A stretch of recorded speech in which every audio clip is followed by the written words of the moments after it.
एक व्यक्ति एक पहाड़ी के नजदीक खड़ा हुआ था। देखने में वो काफी परेशान लग रहा था और ऐसा लग रहा था कि उसका अपने जीवन पर से विश्वास पूरी तरह से उठ चुका है। शायद वो उस पहाड़ी से कूदकर अपनी जान देना चाहता था।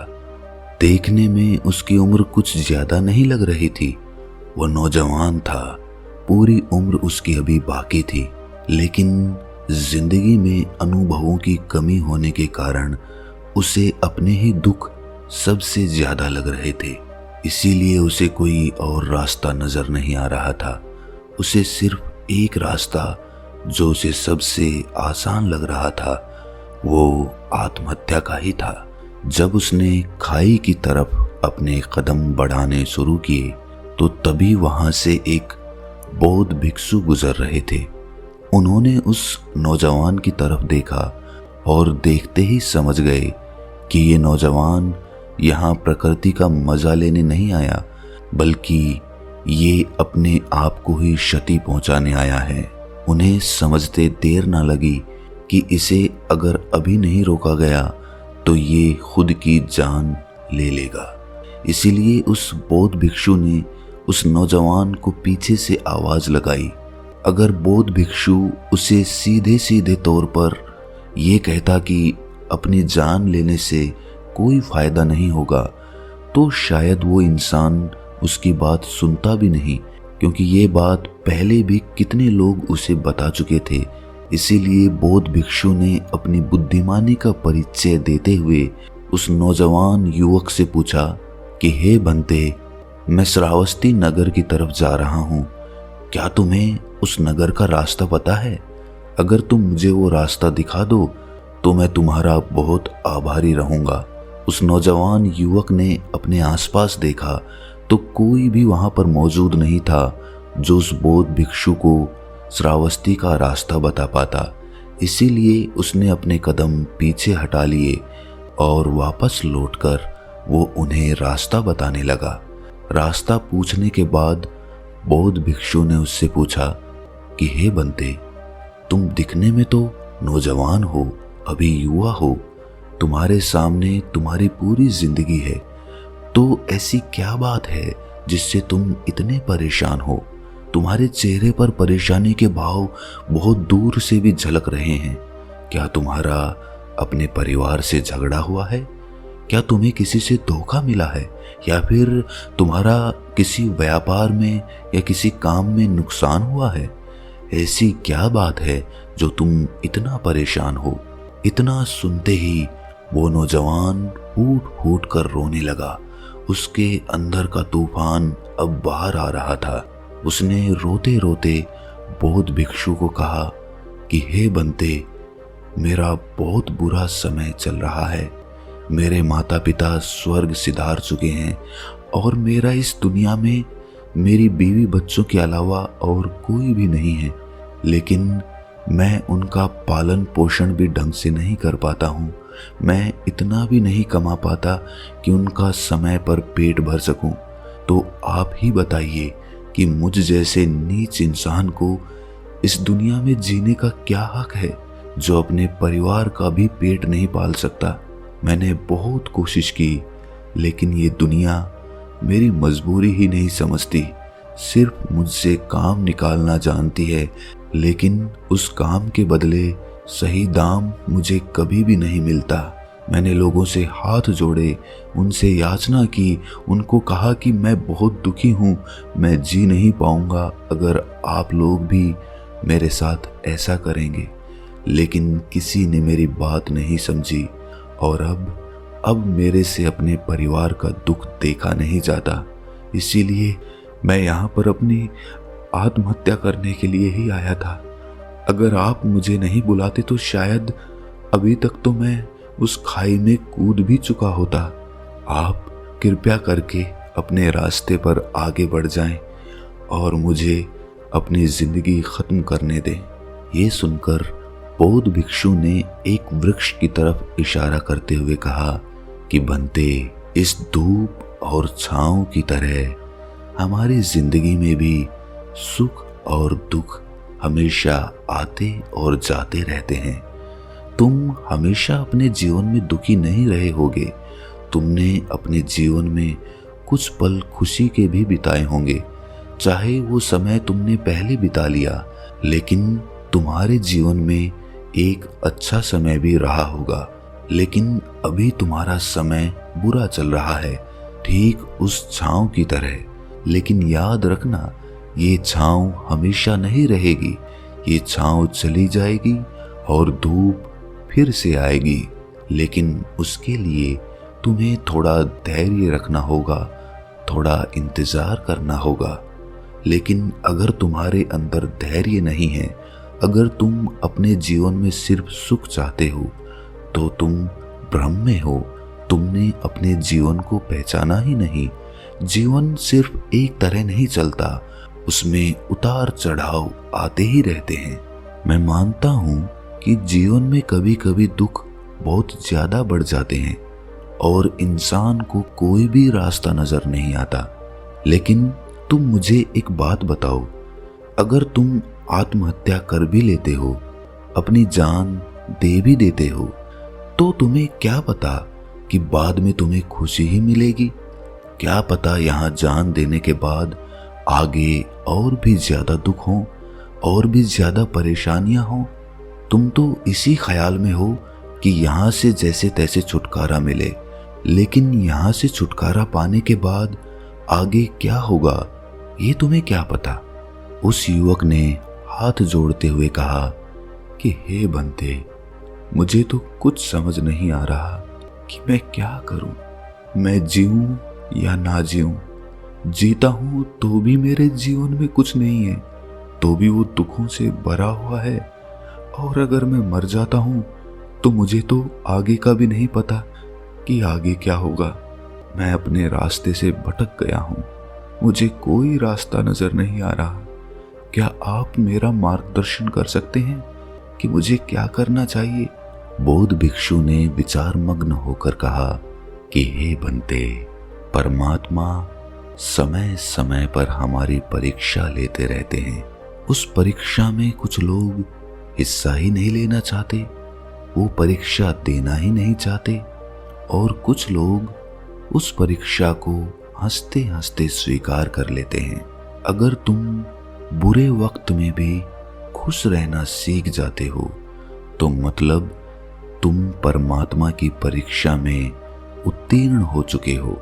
याद रखना, परमात्मा हमें सुख और दुख इसीलिए देता है ताकि हमारा मन सुख और दुख के पार उतर सके। वो ये एहसास कर सके कि हमारा मन मिथ्या के सुख और दुख में फंसा हुआ है। जिसे तुम सुख मानते हो वो भी असल सुख नहीं है, और जिसे तुम दुख मानते हो वो भी असल दुख नहीं है। क्योंकि जो सुख होता है, दुनिया का सुख होता है, वो विलीन हो जाता है, वो हमेशा नहीं रहता।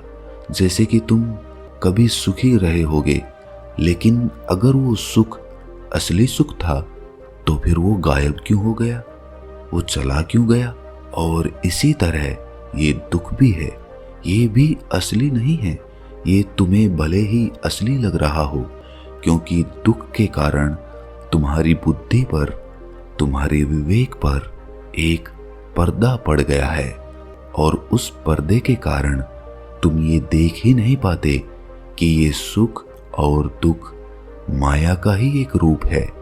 लेकिन जिस दिन तुम इस माया से पार उतर जाते हो, उस दिन तुम ये पहचान लेते हो कि हमारे जीवन में सुख और दुख इसीलिए आते हैं ताकि हमारा मन, हम स्वयं उससे पार उतर सकें, और उससे पार उतरकर उस शाश्वत सुख को, उस शाश्वत आनंद को अनुभव कर सकें, जो कभी नहीं मिटता, जो निरंतर हमारे साथ रहता है, जो किसी भी विषय वस्तु से जुड़ा हुआ नहीं रहता। लेकिन तुम खुद सोचो, अगर तुम भौतिक चीजों के कारण, भौतिक वस्तुओं के कारण हमेशा जीवन में सुखी रहते, तो तुम्हें कभी ये एहसास नहीं हो पाता कि जीवन का असली सौंदर्य क्या है, असली आनंद क्या है, जो हमेशा रहता है, शाश्वत रहता है, कभी नहीं मिटता। उस आनंद को जानने के लिए तुम्हें सुख और दुख दोनों से गुजरना पड़ेगा और तभी तुम मुक्ति के मार्ग पर आगे बढ़ पाओगे। आज मैं तुम्हें 5 ऐसी सीख देने वाला हूं जो हमेशा तुम्हारा मार्गदर्शन करेंगी, तुम्हारे पथ का दीपक बनकर तुम्हें रास्ता दिखाएगी। समय चाहे कैसा भी हो, अच्छा या बुरा, ये बातें हमेशा लागू होती हैं। पहली बात जो एक सांसारिक आदमी को हमेशा याद रखनी चाहिए वो है कि ये भी वक्त है, बीत जाएगा। जब आदमी बहुत ज्यादा सुखी होता है, बहुत ज्यादा खुश होता है, तो उसे लगता है कि ये खुशी और ये सुख हमेशा हमेशा के लिए मेरे साथ रहेगा और इसीलिए वो अपने सुख में बहुत ज्यादा उत्तेजित हो जाता है, बहुत ज्यादा अहंकार से भर जाता है। लेकिन उसे हमेशा ये याद रखना चाहिए कि वक्त की एक फितरत होती है, एक आदत होती है कि वो चलता रहता है, वो रुकता किसी के लिए नहीं है, कभी नहीं रुकता है। और इसीलिए जो सुख के पल होते हैं, जो खुशी के पल होते हैं, वो बीत जाते हैं।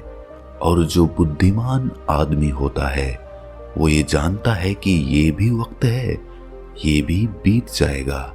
इसीलिए वो अपने सुख में बहुत ज्यादा खुश नहीं होता, बहुत ज्यादा अहंकार से नहीं भरता। और उसी प्रकार जब आदमी पर दुख आते हैं तो वो दुख में बहुत ज्यादा दुखी हो जाता है। कभी कभी तो इतना ज्यादा दुखी हो जाता है कि वो अपनी जान लेने तक उतारू हो जाता है। लेकिन उसे भी ये बात ख्याल में रखनी चाहिए कि ये भी वक्त है और ये भी बीत जाएगा। ये सीख हमेशा याद रखना, चाहे समय अच्छा हो चाहे बुरा हो। और दूसरी सीख जो तुम्हारा मार्गदर्शन करेगी वो मैं तुम्हें इस प्रकार समझाता हूँ। जब तुम किसी रोगी से मिलने के लिए अस्पताल में पहुंचते हो, चिकित्सालय में पहुंचते हो, तो क्या तुम उस रोगी के सामने दुखी होते हो, उसे ये जताते हो कि वो बीमार है इसीलिए तुम भी दुखी हो? शायद तुम नहीं करते होगे और करना भी नहीं चाहिए। अगर तुम रोगी के सामने ये दिखाओगे कि उसके रोग से तुम्हें कितनी तकलीफ है, अगर वो दुखी है तो तुम कितने दुखी हो, अगर तुम ये उसे जताते हो तो उसका मन और ज्यादा दुखी हो जाता है, वो और ज्यादा परेशान हो जाता है और उसकी मदद करने की बजाय हम उसे और ज्यादा परेशान कर देते हैं। उसकी बीमारी में उसका साथ देने की बजाय अनजाने में उसे और ज्यादा दुख पहुंचा देते हैं। ठीक उसी प्रकार अगर तुम अपने परिवार को अपना दुख जताते हो, उनके सामने रोते हो, तो उससे कुछ लाभ नहीं होता, बल्कि उससे वो लोग भी दुखी हो जाते हैं, वो लोग भी परेशान हो जाते हैं। तो इसीलिए अगर तुम उनके सामने खुश रहते हो, चाहे खुश रहने का दिखावा ही करते हो, तो ये आपके परिवार को हिम्मत देता है, उन्हें भी खुशी देता है। और जब वो लोग खुश होंगे तो जाहिर सी बात है आपको भी खुशी मिलेगी, क्योंकि वो आपका ही परिवार है और आप अपने परिवार को खुशी तो रखना चाहते हो, उन्हें खुशी ही तो देना चाहते हो। तो कभी भी अपने प्रियजनों को अपना दुख बताकर दुखी मत करो, क्योंकि उनके पास आपके दुख का कोई भी निवारण, कोई भी समाधान नहीं है। इसीलिए उन्हें कुछ बताने का तात्पर्य भी नहीं है। शायद तुम इस सीख को भी समझ चुके हो। इस पर उस नौजवान युवक ने पूछा कि हे बंते, आप मुझे एक बात बताएं कि अगर मैं अपना दुख अपने प्रियजनों को नहीं बताऊंगा, अपने परिवार को नहीं बताऊंगा, तो मैं तो अंदर ही अंदर घुटता रहूंगा अंदर ही अंदर परेशान होता रहूंगा। उनको खुशी देने के लिए मैं अंदर से और ज्यादा परेशान हो जाऊंगा। इसका उत्तर देते हुए बौद्ध भिक्षु ने कहा कि भंते, तुम्हारा परिवार जब खुश होगा तो तुम्हें भी खुशी मिलेगी। हाँ, अगर तुम अपने मन का दुख किसी दूसरे को बताकर कम करना चाहते हो तो तुम अपना दुख अपने मित्रों को बता सकते हो, अपने मित्रों के साथ चर्चा कर सकते हो, उनसे राय ले सकते हो और इस प्रकार तुम्हारे मन के दुख भी कम हो जाएंगे और तुम्हारे परिवार को तकलीफ भी नहीं होगी। अगली सीख देते हुए बौद्ध भिक्षु ने कहा कि हे बंते, याद रखना, अगर तुम दुखी होते हो तो ये दुख तुम्हारे दुश्मनों को खुश कर देता है। जब वो ये देखते हैं कि तुम दुखी हो तो वो और ज्यादा खुश होते हैं और जब वो तुम्हारे दुख से खुश होते हैं तो उन्हें देखकर तुम्हें और ज्यादा दुख होता है। लेकिन अगर तुम अपने दुश्मनों के आगे खुश रहते हो, खुश होने का दिखावा भी करते हो, तो आपके दुश्मन आपको देखकर जल उठेंगे। तो ये तुम्हारे ऊपर निर्भर करता है कि तुम अपने दुश्मनों को खुश करना चाहते हो या अपने आप खुश होना चाहते हो। जब आपके दुश्मन आपके दुख पर खुश होंगे तो आपको इससे और ज्यादा दुख ही मिलेगा। आप उनको देखकर और ज्यादा दुखी हो जाएंगे।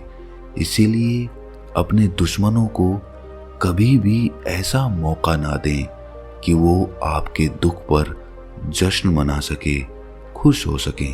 चौथी सीख देते हुए बौद्ध भिक्षु ने कहा कि बंते, एक बात हमेशा याद रखना कि जो निर्णय हम सुखी मन से लेते हैं, खुश मन से लेते हैं, शांत मन से लेते हैं, वो निर्णय हमेशा बेहतर होते हैं और जो निर्णय हम दुखी मन से लेते हैं वो हमारी खुद की बर्बादी का कारण होते हैं।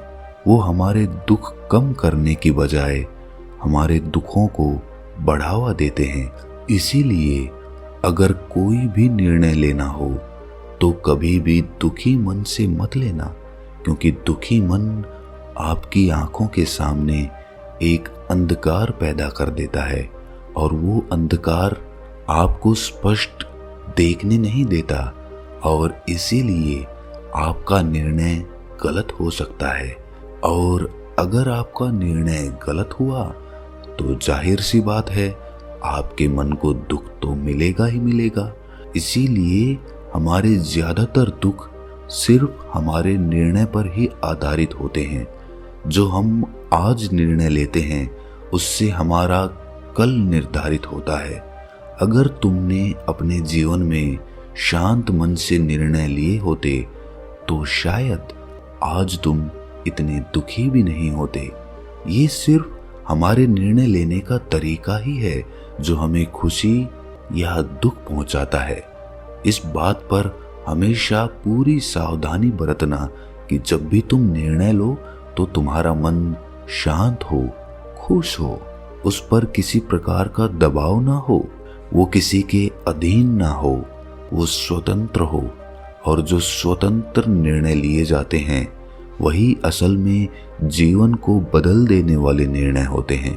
अपनी आखिरी सीख देते हुए बौद्ध भिक्षु ने कहा कि एक बात जो हमेशा याद रखने की होती है वो ये होती है कि परिस्थितियां हमारे हाथ में नहीं होती। हम नहीं जानते कि हमारे साथ क्या घटित होने वाला है। हम नहीं जान सकते क्योंकि प्रकृति पर हमारा कोई भी वश नहीं है। लेकिन उन परिस्थितियों पर हमें प्रतिक्रिया किस रूप में देनी है, किस प्रकार हमें प्रतिक्रिया करनी है, ये हमारे हाथों में होता है और इसी पर हमें नियंत्रण करना है। परिस्थिति चाहे अच्छी हो चाहे बुरी हो, उस पर प्रतिक्रिया अपनी पूरी बुद्धिमानी के साथ देना। कभी भी उत्तेजना में आकर कोई प्रतिक्रिया मत देना, क्योंकि उत्तेजना मूर्खता का ही रूप होता है, वो भी अंधकार का ही रूप होता है। जब आदमी खुश होता है या सुखी होता है तो वो बहुत ज्यादा उत्तेजित होकर ऐसे निर्णय ले लेता है जो उसके खुद के पतन के कारण बन जाते हैं। और उसी प्रकार जब आदमी बहुत ज्यादा दुखी होता है तो वो दुख में घिरकर कुछ ऐसी प्रतिक्रिया दे देता है जो उसके परिवार के लिए, उसके बीवी बच्चों के लिए ही दुख का कारण बन जाते हैं। वो या तो कुछ ऐसे अपशब्द कह देता है जो उसे नहीं कहने चाहिए थे, या फिर कोई लड़ाई झगड़ा कर लेता है। लेकिन अगर उसने बुद्धिमानी का प्रयोग किया होता, अगर उसने अपनी प्रतिक्रियाओं पर अपना नियंत्रण रखा होता, तो परिस्थितियां उसके काबू के बाहर नहीं हो पाती। परिस्थितियों को बदलने की बजाय उन परिस्थितियों पर अपना सोचने का नजरिया बदलो। अक्सर आदमी परिस्थितियों को बदलने की कोशिश करता है, लेकिन वो कभी जान ही नहीं पाता कि परिस्थितियां उसके हाथ में नहीं होती हैं। वो सिर्फ अपना सोचने का नजरिया, उनको हल करने का नजरिया बदल सकता है। ये सीख देकर बौद्ध भिक्षु ने उस नौजवान युवक से कहा कि हे बंते, वापस लौट जाओ, अपने कर्म भोग पूरे करो, क्योंकि कर्म भोग पूरे किए बिना इस दुनिया में कोई भी मुक्ति नहीं है। अपने परिवार के पास जाओ, उन्हें तुम्हारी जरूरत है, वो तुम्हारी राह देख रहे हैं। जाओ, लौट जाओ और मुझे भी जाने की आज्ञा दो। और ये कहते हुए बौद्ध भिक्षु वहां से प्रस्थान कर गए। तो दोस्तों, कैसी लगी ये कहानी आपको? अगर अच्छी लगी हो तो इस चैनल को सब्सक्राइब ज़रूर कर लेना। तो मिलते हैं किसी अगली कहानी में, तब तक के लिए अपना ख्याल रखें।